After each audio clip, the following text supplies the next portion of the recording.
Baik, Assalamualaikum warahmatullahi wabarakatuh. Perkenalkan, saya Muhammad Bari Nur Alim dengan NIM L0512011015 dari Program Studi Pemanfaatan Sumber Daya Perikanan, Fakultas Ilmu Kelautan dan Perikanan eh, dari Universitas Hasanuddin, Makassar. Nah, pada kesempatan kali ini saya akan membahas tentang eh, resum materi dan yaitu saya dari kelompok kepiting dan spesies atau organisme yang saya ambil yaitu Portunus pelagicus atau rajungan.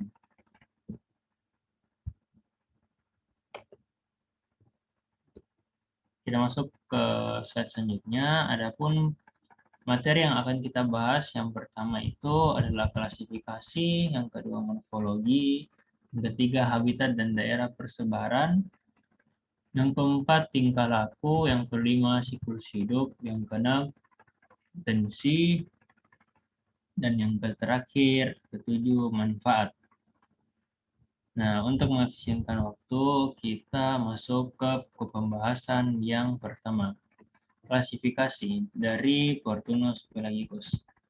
Nah, adapun yang pertama itu kingdom Animalia, kemudian subkingdom Eumetazoa, kemudian grade Bilateria, kemudian divisi Eucolomata,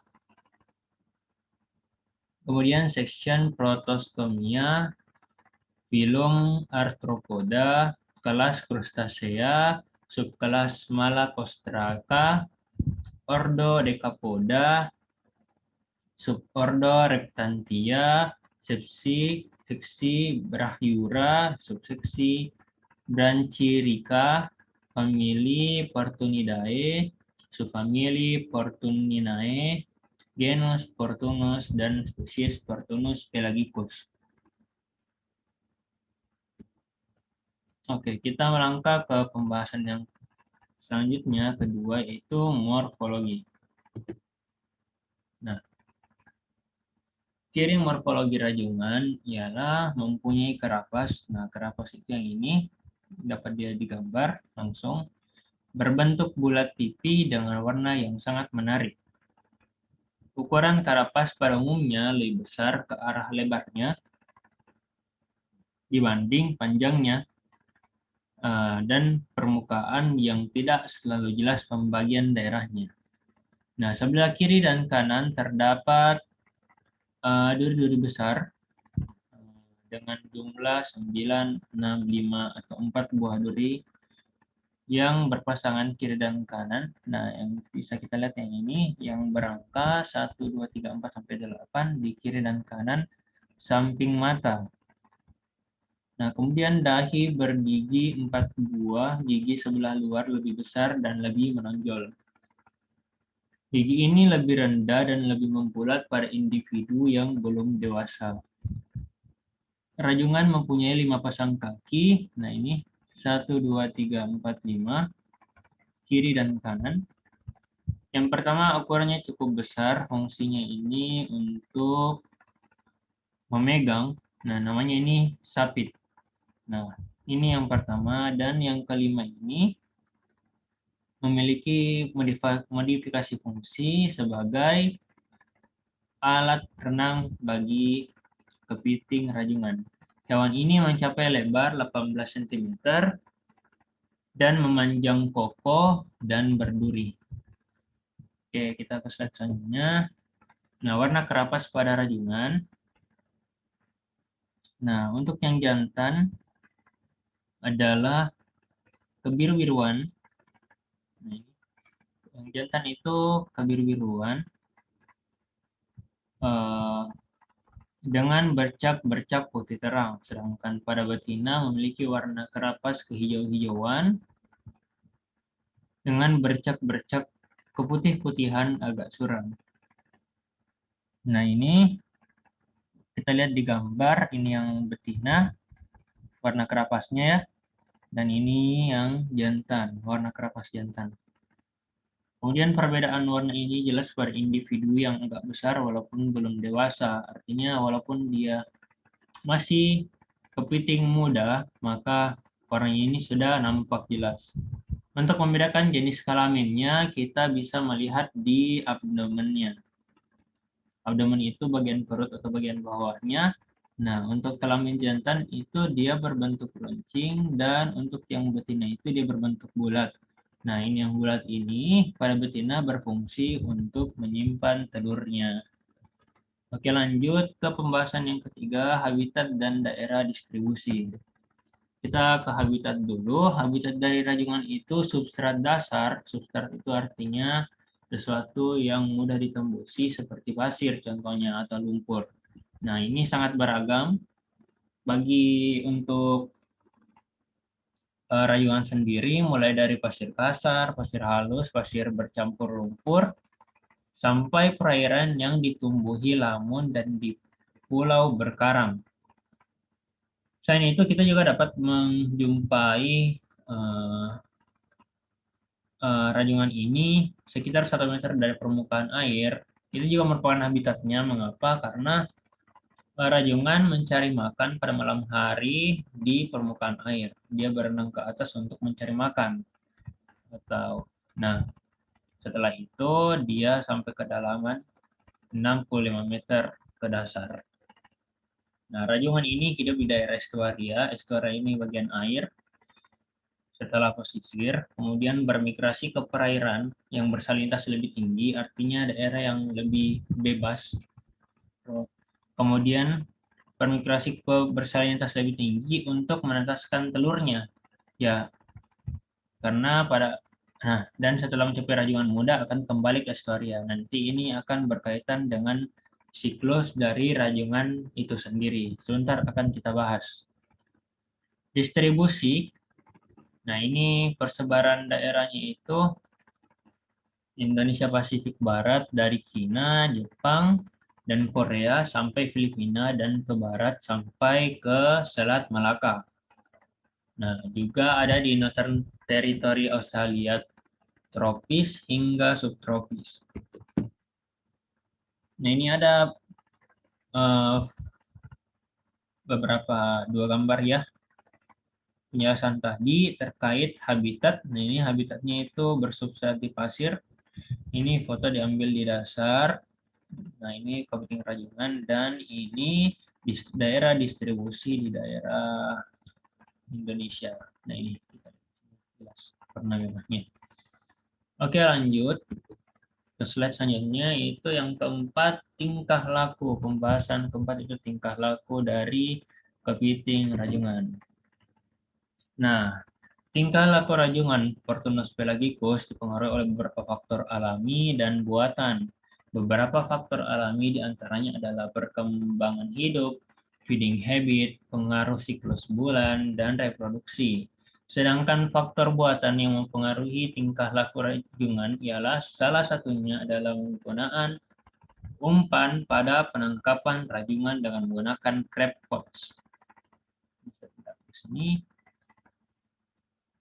Nah, salah satu tingkah laku behavior penting dari rajungan adalah perkembangan siklus hidupnya yang terjadi di beberapa tempat. Pada fase larva dan fase pemijahan, rajungan berada di laut terbuka. Nah, ini tadi yang saya katakan. Dia pergi ke salinitas yang lebih tinggi dan fase juvenil. Pada fase juvenil sampai dewasa berada di perairan pantai, inshore, yaitu muara dan estuaria. Nah, ini terkait dengan pengaruh siklus dari kepiting rajungan. Kemudian yang kedua, rajungan merupakan binatang yang aktif, namun ketika sedang tidak aktif atau dalam keadaan tidak melakukan pergerakan. Rajungan akan diam di dasar perairan sampai kedalaman 65 meter dan hidup membenamkan diri dalam pasir. Nah, ini berkaitan dengan habitnya atau tingkah lakunya di feeding habitnya. Yang ketiga, perbedaan fase bulan. memberikan pengaruh yang nyata terhadap tingkah laku rajungan Fortunus pelagicus, yaitu ruaya dan makan. Nah, pada fase bulan purnama, intensitas cahaya itu kan cerah. Nah, ini akan meningkatkan perilaku rajungan, yaitu ruaya dan makan. Karena pada saat itu, cahaya itu akan merangsang dan meningkatkan perilaku rajungan. Nah, pada fase bulan yang gelap, cahaya bulan yang masuk ke dalam air relatif tidak ada pada fase ini, sehingga perairan menjadi gelap. Hal ini mengakibatkan rajungan tidak melakukan aktivitas ruaya dan berkurangnya aktivitas makan. Hal tersebut ditunjukkan dengan perbedaan jumlah hasil tangkapan antara fase bulan terang dan fase bulan yang gelap, di mana rajungan cenderung lebih banyak tertangkap pada fase bulan terang, sedangkan pada fase bulan gelap rajungan lebih sedikit tertangkap. Oleh sebab itu, waktu yang paling baik untuk menangkap rajungan tersebut ya pada saat malam hari, pada saat bulan terang. Karena itu saat-saatnya ketika rajungan melakukan ruaya dan pergi mencari makan di pesisir air, di permukaan air maksud saya. Karena kita juga biasa mendapatkan rajungan itu sekitar 1 meter dari permukaan air. Oke, lanjut. Kepiting dalam pertumbuhannya perlu menurunkan cangkang luar yang keras. Proses ini disebut molting. Nah, molting itu pada bagian pembudayaan, molting itu sangat penting diketahui karena ini berkaitan dengan tumbuh kembang rajungan itu sendiri. Nah, yang kelima, kepiting sangat rentan terhadap predasi atau bentuk interaksi antar organisme yang salah satu berperan sebagai predator dan akan lebih sering bersembunyi. Nah, ini ketika melakukan molting itu, maka kepiting itu akan keluar dari cangkangnya yang dulu dan melakukan pertumbuhan cangkang yang baru. Tetapi tidak begitu saja untuk melakukan pertumbuhan, tentu ada fasenya juga. Nah, ketika fase ini pasti tubuhnya si rajungan ini lunak dan kebiasaan dari rajungan itu biasanya ada beberapa yang saling kalibanisme. Nah, oleh karenanya ketika fase molting dia akan lebih sering bersembunyi untuk menghindari predator, bahkan dari kalangannya mereka sendiri. Oke, kita masuk ke pembahasan yang kelima, siklus hidup. Nah, secara umum, siklus hidup rajungan melalui beberapa fase, yaitu telur, zoe, megalopa, rajungan muda, dan rajungan dewasa. Larva rajungan yang baru menetas disebut zoea dan memiliki bentuk berbeda dari rajungan dewasa. Zoea memiliki ukuran mikroskopik atau tidak dapat terlihat oleh mata telanjang dan bergerak di dalam air sesuai dengan pergerakan arus air. Terdapat 4 fase zoea dan 1 fase megalopa selama perkembangan larva rajungan. Nah, perkembangan zoea 1 menjadi 2 membutuhkan 2-3 hari. Nah, perkembangan zoea 2, zoea 3, dan sampai 4 yang masing-masing fase membutuhkan 2 hari. Setelah fase zoea, maka rajungan memasuki fase megalopa dan selanjutnya menjadi krep 1 sampai 4 yang masing-masing fasenya berselang sekitar 5-10 hari yang kemudian menjadi rajungan muda. Nah, krep 1 didefinisikan sebagai molting pertama dari tahap larva megalopa sampai tahap krep 1. Lama perkembangan krep 1 sampai 7 sekitar 40 hari. Nah, Ini masuk akal. Mengapa? Seandainya kita mengambil 5 hari sebagai patokannya dan terdapat 7 fase, maka 7 kali 5 hari, 35 hari. Dan tentunya itu tidak statis. Pasti ada yang lebih ataupun kurang. Jadi sekitar 40 hari. Nah, ini ada gambar di bawah. Ini secara umumnya. Nah, ini telur, zoea. Nah, ini telur, zoea, 1, 2, 3, 4. Megalopa, kemudian menjadi rajungan muda. Megalopa ke rajungan muda itu 1 sampai 4 krep. Nah, selanjutnya rajungan muda ke rajungan dewasa itu 4 sampai 7 krep atau molting. Rajungan dewasa melakukan pembuahan, menghasilkan telur, dan berulang. Oke, kita lanjut ke slide selanjutnya. Ini ada ilustrasinya ya. Yang tadi zoea. Ini 1, 2, 3, 4. Nah, ini 4. Dia berubah menjadi megalopa. Megalopa menjadi rajungan muda. Nah, di sini dia bermigrasi ke estuaria. Nah, ini estuaria. Tumbuh kembang lagi, tapi diiringi bermigrasi tetap ke lebih ke arah dasar pantai, ke arah pesisir pantai.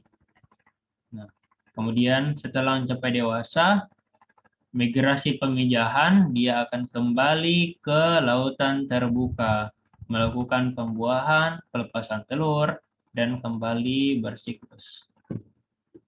Nah, ini sama. Open ocean, sheltered coastal bay, channel entrance, estuary. Nah, pasti dari sini. Karena yang namanya zoea pasti berawal dari lautan terbuka. Nah, ini spawning atau pemijahan zoea, zoea 1, 2, 3, ini 1, 2, 3, 4. Kemudian ini apa itu megalopa, ini megalopa, kemudian menjadi kepiting muda.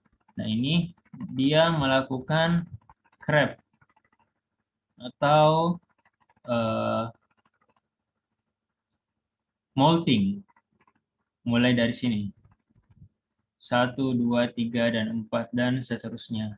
Hingga kembali lagi menjadi dewasa dan melakukan pembuahan. Oke, kita masuk ke pembahasan yang ke-6, potensi. Diperkirakan jumlah jenis kepiting di Asia Tenggara sekitar 2.500 jenis, dan yang hidup di perairan Indo-Malaysia sebanyak lebih dari 1.000 jenis. Fortunidae merupakan salah satu suku famili dari kepiting Brachyura yang mempunyai nilai ekonomis penting di Indonesia. Jenis kepiting dari famili Fortunidae merupakan salah satu jenis kepiting yang memiliki daya jual yang tinggi dan di Indonesia. Data statistik dari Perikanan Tangkap Kementerian Kelautan Perikanan KKP pada tahun 2012, ekspor kepiting dan rajungan mencapai 28.211 ton dengan nilai 329,7 juta dolar Amerika US, meningkat menjadi 34.172 ton dengan nilai jual 359,3 juta US dollar pada tahun 2013. Ada peningkatan yang pesat dari nilai ekspornya dan jumlah ekspornya. Nah, sebagai negara yang punya potensi perikanan yang cukup besar di bidang sumber daya kepiting, maka masyarakat Indonesia harus mampu dan bisa memanfaatkan potensi perikanan yang ada sebagai media penghubung antar pulau sekaligus sebagai sumber daya kehidupan maritim. Jika dimanfaatkan secara arif, potensi kekayaan tersebut dapat mendukung pembangunan sosial ekonomi menuju masyarakat Indonesia yang maju, makmur, dan berkeadilan. Tingkat pemanfaatan potensi perikanan, khususnya jenis kepiting atau rajungan, akan berpengaruh terhadap kelestarian stok di alam. Berdasarkan Undang-Undang KKP, Nah, kita ini hanya diperbolehkan mengambil hanya sampai 80% dan 20%-nya kita biarkan lagi untuk untuk organisme-organisme dewasanya melakukan pemijahan lagi 80%. Nah, pendugaan potensi lestari yang kurang tepat dalam memilih teknik pengelolaan yang sesuai akan menyebabkan terjadinya overfishing. Kemudian pembahasan yang terakhir, manfaat. Selain Portunus pelagicus memiliki manfaat sebagai ekonomis penting, karena rajungan menjadi salah satu di antara komoditas laut yang punya nilai ekonomi tinggi di pasar dunia. Komoditas ini juga mempunyai kandungan gizi tinggi, sehingga menyebabkan komoditas ini sangat digemari oleh konsumen dalam ataupun luar negeri. Rajungan segar memiliki kandungan protein sebesar 68,09%, mengandung 9 asam amino esensial dan 6 asam amino non-esensial.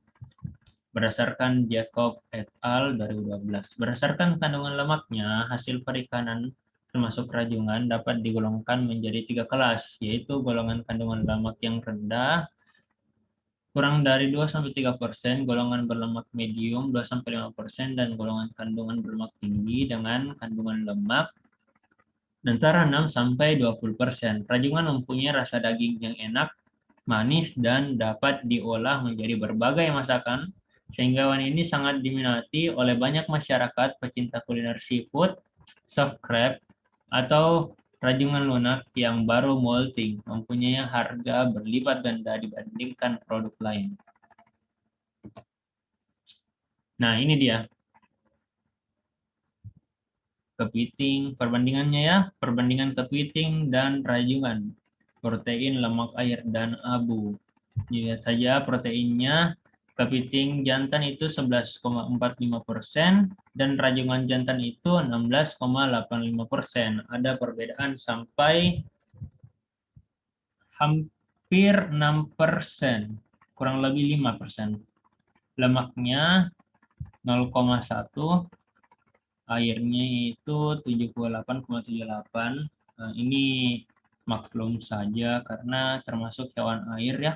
Sebagian besar bagian tubuh hewan perikanan itu bahkan sampai 80% itu bagian tubuhnya adalah air, diisi oleh air. Abunya itu 2,04%. Ini data bersumber dari BBPMHP tahun 1995. Oke, mungkin itu saja penjelasan dari saya terkait rajungan Portunus pelagicus. Nah, terima kasih atas